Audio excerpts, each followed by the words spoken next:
माननीय मुख्यमंत्री महोदय द्वारा दिए गए निर्देशों के आलोक में शिक्षा विभाग द्वारा राज्य की शिक्षा व्यवस्था को सुदृढ़ करने हेतु कई महत्वपूर्ण कदम उठाए जा रहे हैं। शिक्षा विभाग के पदाधिकारियों द्वारा प्रतिदिन लगभग 40 से 42 हजार स्कूलों का निरीक्षण किया जा रहा है, जिससे राज्य के विद्यालयों की स्थिति में सुधार होगा। योजना से लाभ है, छात्रवृत्ति लाभ हो गया, पोशाक लाभ हो गया, साइकिल योजना लाभ हो गया।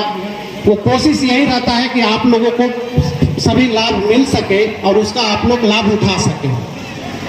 इस संदर्भ में मैं एक बात यह भी क्लियर कर दूं आप लोगों को कि अगर किसी को छात्रवृत्ति लाभ या किसी योजना का लाभ नहीं मिलता है तो इसके लिए आप ही जिम्मेदार हैं।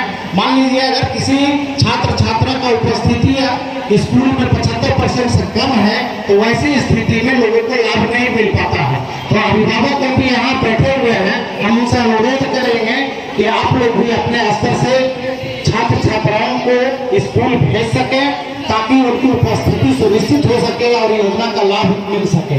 बहुत एक सीधा सा उदाहरण मैं बताता हूँ। जैसे मेरा होम डिस्ट्रिक्ट नालंदा है, अगर मैं चाहूंगा कि नालंदा में घर पे बैठे बैठे और मैं वेतन ले लूँ तो क्या सरकार मुझे वेतन देगी? बिल्कुल नहीं देगी। तो उसी तरह से आप लोगों को भी स्कूल जाना होगा, तभी उस योजना का लाभ आप लोगों को मिलेगा।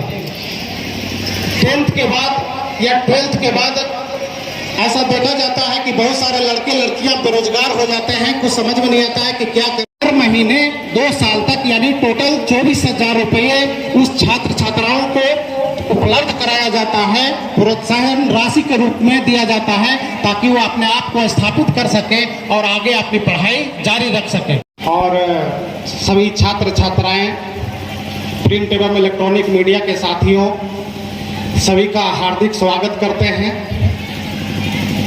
और सबसे पहले हम आप सभी को इस नव वर्ष की हार्दिक शुभकामना भी देते हैं।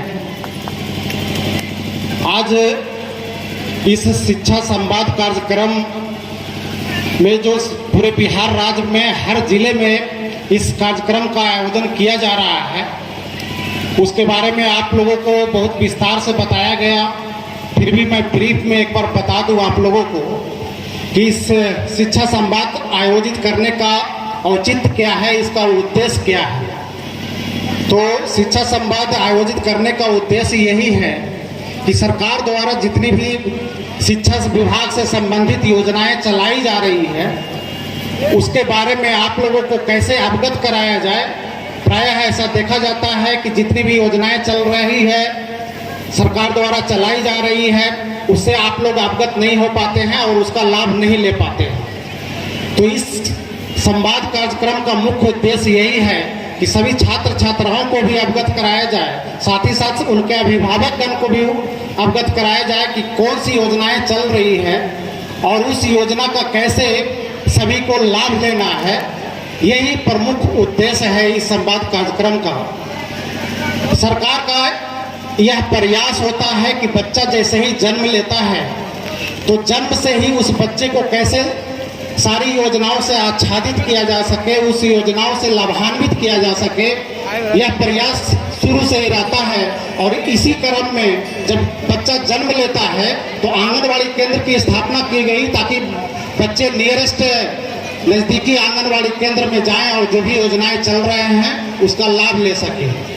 और इस संदर्भ में मैं आप लोगों को बता दूं कि बहुत सारे आंगनबाड़ी केंद्र हमारे जिला में ऐसे थे जिसके पास अपना केंद्र नहीं था, अपना भवन नहीं था, जिससे उसको संचालन करने में बहुत कठिनाई हो रही थी। तो पिछले 1 साल में करीब 400 ऐसे आंगनबाड़ी केंद्र हैं जिनको प्राथमिक विद्यालय में शिफ्ट किया गया है, उनको भवन उपलब्ध कराया गया है ताकि वो आंगनबाड़ी केंद्र समय और अच्छे तरीके से संचालित किया जा सके।